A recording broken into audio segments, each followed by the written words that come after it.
Merci à vous d'être là. Donc aujourd'hui, table ronde sur la thématique du recrutement dans l'industrie agroalimentaire, puisque le CEPAG porte sur l'agro. On va commencer par un micro-trottoir. Vous allez visionner le micro-trottoir que nous avons fait hier.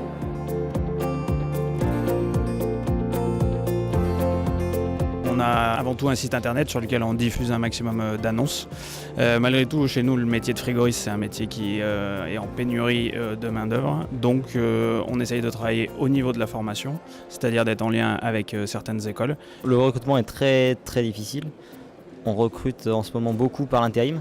On est obligé de prendre beaucoup d'intérimaires. Alors le recrutement, c'est une vraie problématique pour nous, donc notamment dans le Jura. On a un site dans l'Ain, dans le Rhône et dans le Jura, et c'est vrai qu'on n'arrive pas à trouver de personnel, et à tous les niveaux, que ce soit au niveau cadre jusqu'au dans l'usine.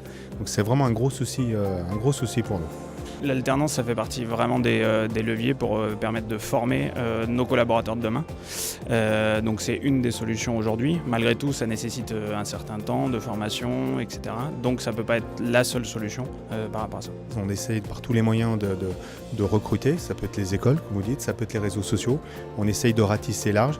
Les agences d'intérim, mais encore une fois, ça reste très très pauvre. Les apprentis, il y en a de moins en moins, parce qu'il y a de plus en plus de personnes comme nous qui recherchent du monde. Donc quand un apprenti cherche une entreprise, avant il y avait une entreprise qui avait besoin de personnes, maintenant il y en a plutôt 10 pour un jeune, donc c'est compliqué maintenant, c'est plus des enchères. Et aussi tout ce qui est le bouche à oreille par rapport à l'ensemble des collaborateurs du groupe, qu'on essaye d'investir aussi dans le recrutement. On est dans l'informatique sur des métiers qui sont en tension et où malheureusement on a du mal à trouver. Donc, il n'y a pas qu'une histoire de salaire, il faut avant tout effectivement trouver des jeunes passionnés, ce qui est un peu complexe, j'avouerai, aujourd'hui. Je vous en prie, Delphine, peut-être vous voulez commencer ? Alors en effet, nous au niveau de l'IFRIA, donc on est un organisme de formation spécialisé dans l'agroalimentaire. Clairement, le film fait écho exactement aux problématiques que l'on rencontre, à savoir des entreprises qui ont besoin d'anticiper leurs besoins de recrutement, parce que les pyramides des âges peuvent être vieillissantes. Et donc il faut anticiper la relève, on va dire, et puis la problématique aussi d'attirer des jeunes sur nos métiers. Vous faites des supports aujourd'hui pour faire connaître les métiers ? Je pense que les métiers sont assez méconnus. Il y a un décalage en fait entre l'industrie d'il y a 30, 40, 50 ans et l'industrie d'aujourd'hui. C'est vrai qu'après il y a des mots, je pense, qui sont tabous. C'est-à-dire quand vous parlez d'industrie, ça évoque aux jeunes usines, travail à la chaîne. Et donc là, en général, on a perdu un certain nombre de personnes. Oui. Donc je pense qu'il y a beaucoup de travail à faire sur la valorisation des métiers. Et puis aussi ouvrir en fait les entreprises, parce que concrètement, quand on ne connaît pas, qu'on n'a pas visité, on imagine avec ce qu'on entend et la représentation qu'on s'en fait. Mais je pense que ce n'est pas forcément la réalité. Enfin, voilà, quand vous visitez des entreprises agroalimentaires, entre ce qu'on peut imaginer et ce que c'est aujourd'hui, ça a beaucoup changé, et je pense que c'est des métiers qui méritent d'être mis en avant en fait et connus. Après, c'est aussi les salariés qui occupent ces postes-là qui sont les meilleurs promoteurs pour nous, parce qu'en fait, eux, ils sont souvent passionnés et c'est eux qui en parlent le mieux. Monsieur Sautan, à la PECITA, qu'est-ce qu'on y fait ? Dites-nous. Donc la PECITA, c'était l'association pour l'emploi des cadres, ingénieurs et techniciens en agriculture, agroalimentaire et environnement. Le secteur de l'agroalimentaire, c'est un secteur où nous avons des entreprises qui recrutent avec des offres d'emploi, mais peu de candidats. Et le secteur environnement, c'est exactement l'inverse. C'est-à-dire que l'environnement, on a peu d'offres, peu d'entreprises qui recrutent et énormément de jeunes et moins jeunes qui veulent aller vers ce secteur d'activité. Donc là, on arrive sur quelque chose dont tout le monde a conscience, hein, c'est l'inadéquation entre l'offre et la demande. Oui. Et quand nous accompagnons une entreprise, la première chose que nous réalisons, c'est vraiment avoir une discussion avec l'entreprise, hein, les recruteurs, la direction, les services ressources humaines. Il y a l'aspect technique, hein, quand vous recrutez, les compétences, et le savoir-être. Maintenant, on s'aperçoit que c'est même prioritaire. Donc, et c'est là-dessus que nous accompagnons les entreprises. Alors, il y a des entreprises qui ont des outils nécessaires pour ça, et d'autres, notamment je pense à peut-être des PME ou des startups, voilà, qui n'ont pas forcément ces compétences et qui ont besoin d'être accompagnés sur cette thématique-là, en fait. Oui. Oui, alors moi je suis conseillère en formation au sein de la Chambre de commerce de la Drôme. Alors effectivement, c'est vrai que le département de la Drôme regorge d'entreprises du secteur de l'agroalimentaire. Donc c'est vrai Au sein de service formation continue, on va être amené à accompagner les entreprises en formation. Mais c'est vrai que nous, finalement, on va intervenir une fois que la personne est recrutée. Et le souhait, si vous voulez, du DRH, c'est de fidéliser ce nouveau collaborateur, de développer ses compétences et de les valoriser. Voilà, c'est pour ça qu'assez régulièrement, je suis sollicitée pour mettre en place des formations de formateurs en entreprise et des formations de tuteurs. Et on va pouvoir, à l'issue de ce type de formation courte, proposer une certification qui va justement permettre une valorisation du collaborateur dans sa compétence en tutorat. Micro-trottoir qu'on vient de visionner, une des entreprises précise qu'il faut diversifier ses méthodes de recrutement et notamment évoque les réseaux sociaux, évoque d'autres choses. Et ça c'est important. C'est-à-dire que là, les entreprises, maintenant, ne peuvent plus se contenter de diffuser une offre sur Pôle emploi, ça ne suffira pas. Le thème est effectivement suffisamment brûlant, j'allais dire, pour qu'on y accorde beaucoup d'attention aujourd'hui. C'est vrai que le recrutement a profondément changé, vous l'avez dit. Aujourd'hui, il faut séduire les candidats parce que les jeunes, et les moins jeunes d'ailleurs, ne restent plus dans les entreprises pendant toute leur carrière.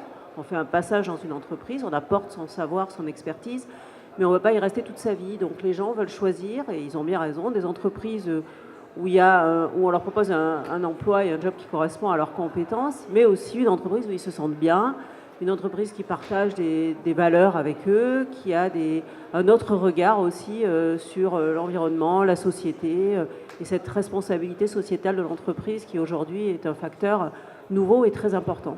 Bon, après, on met en place toutes les choses classiques, j'allais dire, qui deviennent classiques aujourd'hui, les réseaux sociaux, les témoignages de salariés, les petites vidéos sur les salariés en poste pour leur dire, voilà, moi je suis chez Precia, je fais ça, je suis rentrée comme ça, je fais ça, je découvre ça. Donc faire découvrir un peu nos métiers. Voilà. Je voudrais juste rebondir, Delphine, on avait parlé lorsqu'on s'est entretenu au téléphone, effectivement, que le secteur de l'agroalimentaire a ce gros atout par rapport à d'autres secteurs, c'est qu'en règle générale, il y a une montée en compétences au sein de l'entreprise et que ça, véritablement, c'est vrai que pour un salarié, cette projection est possible. C'est important, très important. Nous, on a de nombreux exemples et c'est vrai que ça, c'est un point fort que l'on met beaucoup en avant dans l'entreprise. C'est vrai que dans le secteur agroalimentaire, c'est une des particularités et je pense que c'est quelque chose qui doit être valorisé davantage, c'est le fait que souvent des salariés qui ont commencé en tant qu'opérateurs ou conducteurs de machines dans l'environnement de production ont des possibilités d'évolution qu'on ne trouve pas forcément dans d'autres secteurs d'activité. Et c'est un levier, je pense, pour fidéliser aussi des jeunes ou des moins jeunes dans les entreprises. C'est vrai que le recrutement, c'est devenu une vraie problématique. Alors, depuis 5 ans, nous, on a connu une très forte croissance de l'entreprise. On a, en 4 ans, intégré, on est passé de 120 collaborateurs à 200. Donc, je vous laisse imaginer l'énergie qu'il faut déployer pour avoir autant de compétences. Et donc du coup, on a vraiment tout mis en œuvre. Alors on a déployé des choses différentes, mais par exemple côté développement, on a vraiment tout misé sur le savoir-faire en se mettant, par exemple, on a ouvert une agence à Lyon, on s'est rapproché des laboratoires, on s'est rapproché des écoles d'ingénieurs en développant de réels partenariats. On a mis, par exemple, on a aujourd'hui des thèses en cours dans l'entreprise pour faire en sorte aussi que ces jeunes ils restent chez nous, ils se sentent bien chez nous, ils se voient évoluer chez nous. On a des programmes de formation interne pour les développeurs parce qu'évidemment, du coup, on a des doctorants qui vont transmettre en interne dans l'entreprise aux équipes de développement pour vraiment créer une émulsion interne et faire en sorte que les gens se sentent bien chez nous et aient envie de rester et donnent le meilleur d'eux-mêmes. On travaille aussi beaucoup notre attractivité. Alors, on va aussi essayer de donner envie. C'est ce que dans le faire savoir, on parlait de faire savoir, oui. En fait. On va voir un sujet à ce ouais, là-dessus.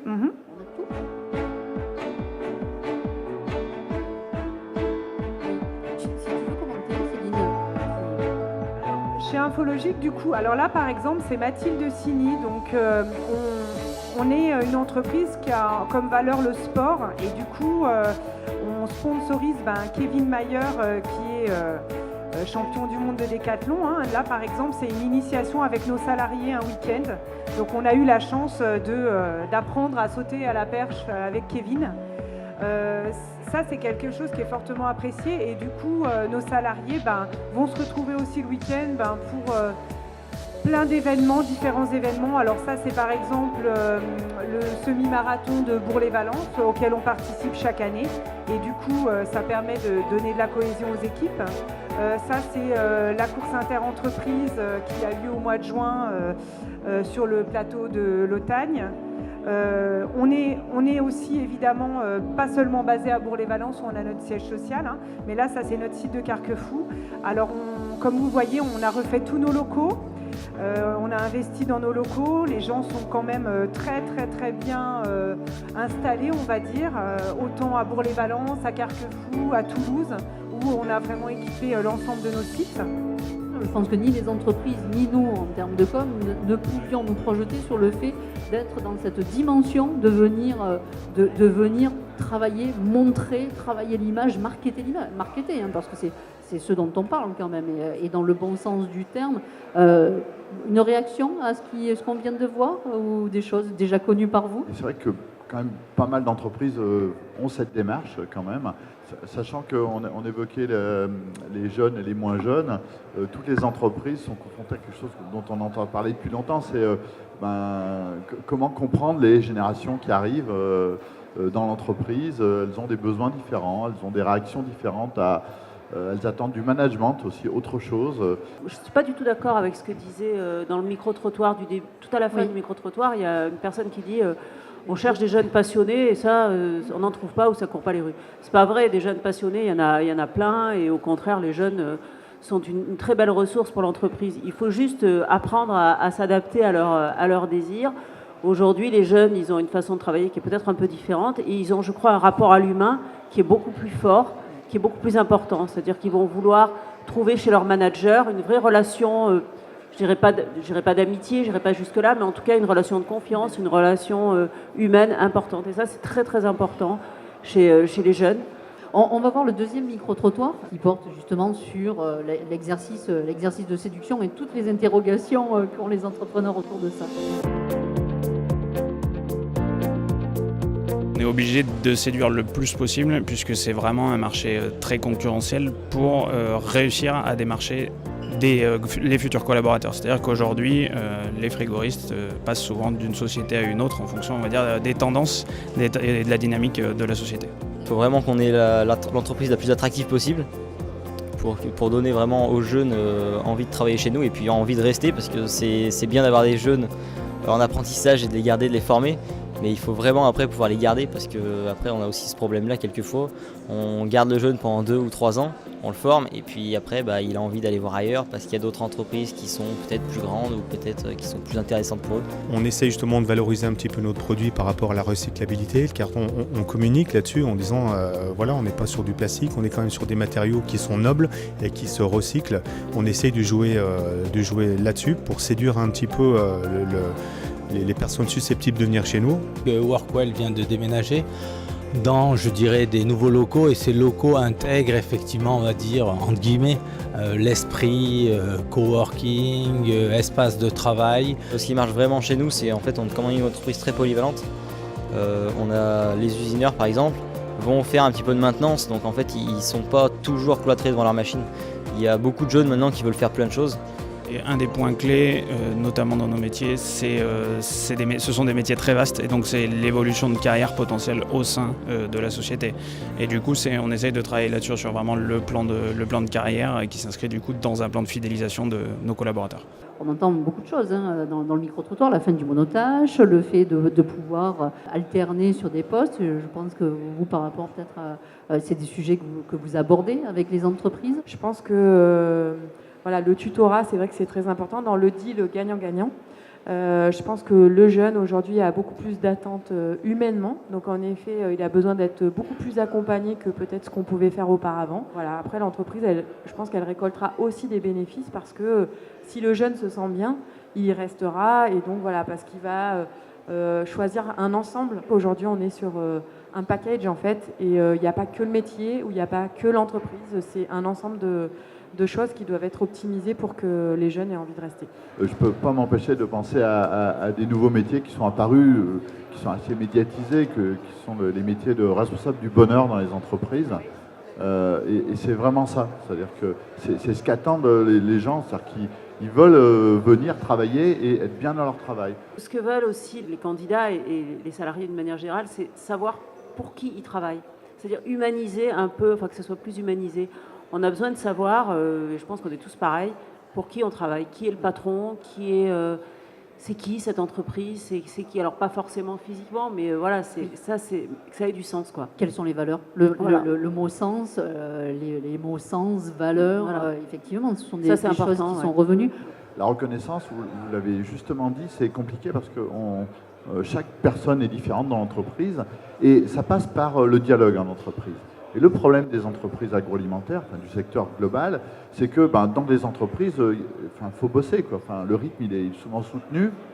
Ce que vous évoquiez, c'est-à-dire les manifestations, le week-end, etc., ça sert justement à faire dialoguer les gens entre eux. C'est-à-dire, ils vont discuter quand ils vont aller faire la course contre le cancer ou l'art des choix. Et c'est ça qui est important. D'abord, c'est des personnes qui ne travaillent pas dans les mêmes services. Bon, nous, on est quand même un peu nombreux, donc les gens ne se connaissent pas forcément tous. Oui. Et c'est un moyen aussi d'avoir une transversalité entre les gens qui sont dans les différents services, de se connaître. Ah bah toi, tu travailles aux expéditions, mais je ne t'ai jamais vu parce que moi, je suis au service RH ou à la finance. Et ça permet aussi cette cohésion-là. Et ça permet de baisser un peu toutes les barrières qui, malheureusement, existent dans l'entreprise, forcément, en fonction des fonctions de chacun. Alors c'est vrai qu'on n'a pas forcément toujours le temps pour nos collaborateurs dans l'activité quotidienne, mais je trouve que ce qui sert à ça, c'est après toutes les actions qu'on va pouvoir avoir à montrer nos métiers, les montrer différemment. Dans les petits témoignages qu'on voyait, on parlait du client, finalement c'est nos collaborateurs qui nous disent moi j'aime mon métier, j'aime aller chez nos clients parce que ce qui me satisfait c'est quand on a fini d'installer le logiciel et qu'on a passé tellement de temps ensemble qu'on a l'impression de faire partie de leur famille. Et du coup, je trouve que ça, finalement, c'est la meilleure considération que le collaborateur il peut avoir. Et c'est dans le travail. Et c'est pas dans la course qu'il va faire le week-end avec ses collègues. Non, je suis d'accord, c'est important. On ne peut pas passer son temps dans l'entreprise à faire des courses et des pique-niques et des cours de cuisine, quoi. C'est quand même une activité réalisée. Mais par contre, les entreprises qui mettent en place ce genre de choses, c'est vrai que vous me posiez la question, je trouve que les gens n'en ont pas tellement conscience. Enfin, c'est plus... faut le faire savoir. Ouais. Oui, tout à fait. Moi, je rejoins ce que disait M. Sauton. Je pense que les jeunes n'ont pas forcément conscience de tout ce que les entreprises font pour que les personnes se sentent bien chez eux. Après, c'est, je pense, à l'entreprise en fait, de valoriser tout ça et de communiquer dessus.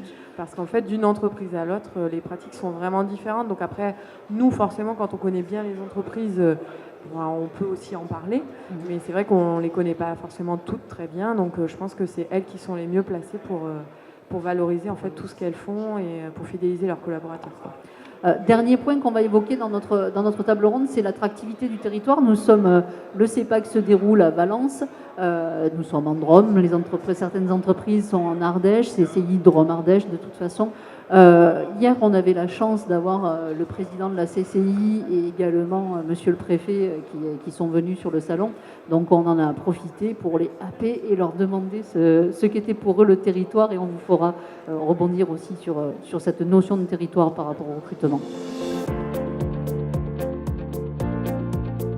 C'est un territoire attractif qui crée beaucoup d'emplois, environ 2000-2500 emplois salariés par an. La difficulté de notre territoire, c'est qu'on a l'agglomération Valence-Romand, Montélimar, mais ce ne sont pas des grosses agglomérations. Et la difficulté, c'est d'attirer des fois des jeunes couples qui ont de formations supérieures et qui recherchent une offre culturelle, une offre culturelle et aussi éducative pour leurs enfants assez importante. On a un département qui a tous les atouts, mais qui devra peut-être aussi offrir du travail au conjoint, enfin réfléchir au travail du conjoint, développer son université. On a des villes agréables, notamment la ville de Valence, donc ça ne pose pas de problème. Et puis notre attractivité, c'est aussi une qualité de vie très au-dessus de la moyenne, et sans compter qu'on a Lyon à 1 heure, Marseille à 2 heures, donc on est quand même très bien placé. On a parlé tout à l'heure de sens, de valeur. Le lieu de vie fait aussi partie de ce qui est recherché, peut-être. Anne-Marie, avec... je vous laisse oui, moi, c'est un peu intervenir mon dada, le territoire. Longtemps, l'image de l'Ardèche, ça a été, oui, l'Ardèche, c'est un département touristique. Il y a des sites remarquables, on les connaît tous, hein, le Pont d'Arc, la caverne du Pont d'Arc avec la grotte Chauvet. Mais on ne disait jamais, mais l'Ardèche, c'est le 3e département industriel de la région Auvergne-Rhône-Alpes. Et ça, je le dis haut et fort partout où je passe, parce que c'est vrai. Et donc, c'est pas seulement pour faire du sport et pour passer des vacances qu'on peut venir en Ardèche, mais c'est aussi pour travailler en Ardèche, vivre et travailler en Ardèche, travailler dans des entreprises innovantes, des entreprises leaders sur leur marché, des entreprises voilà, qui sont à la pointe de la technologie. Il y a nous, il y en a plein d'autres, il y en a beaucoup, et c'est possible aujourd'hui donc d'allier les deux. Donc on veut vraiment lutter contre cette image un peu vieillissante et fausse surtout du département de l'Ardèche, et on s'aide beaucoup aujourd'hui pour ça sur une marque territoire qui a été créée il y a 2 ans et demi qui s'appelle Émerveillé par l'Ardèche, donc dont le but est de doper l'attractivité du territoire et qui nous aide donc à passer ce message. Et je pense que c'est un vrai enjeu aujourd'hui. Les gens ont envie de qualité de vie. On a tous envie d'une qualité de vie, voilà, d'être bien quand on sort du travail aussi dans un département qui nous offre plein de choses, comme le disait très bien le préfet de la Drôme, parce que bon, j'associe vraiment les deux. Et voilà, il faut le faire savoir. Je pense que c'est plus un handicap d'être aujourd'hui une entreprise internationale en Ardèche, c'est un atout. Quand on recrute des gens qui viennent de grandes agglomérations, ils ont un petit temps d'hésitation. Vous êtes où à Privas? Oui, en Ardèche. Bon, donc il faut faire un peu, là encore, un travail de séduction. Mais s'ils viennent, ils repartent plus. Ils ne repartent plus. Voilà, ils veulent plus repartir dans les grandes agglomérations, vraiment. C'est vrai que quand une famille arrive en Ardèche ou même dans la Drôme, il faut des collèges, il faut des lycées, il faut des systèmes de transport. Donc là, il y a des choses qui sont mises en place, hein, mais des fois, c'est quand même pas simple, quoi.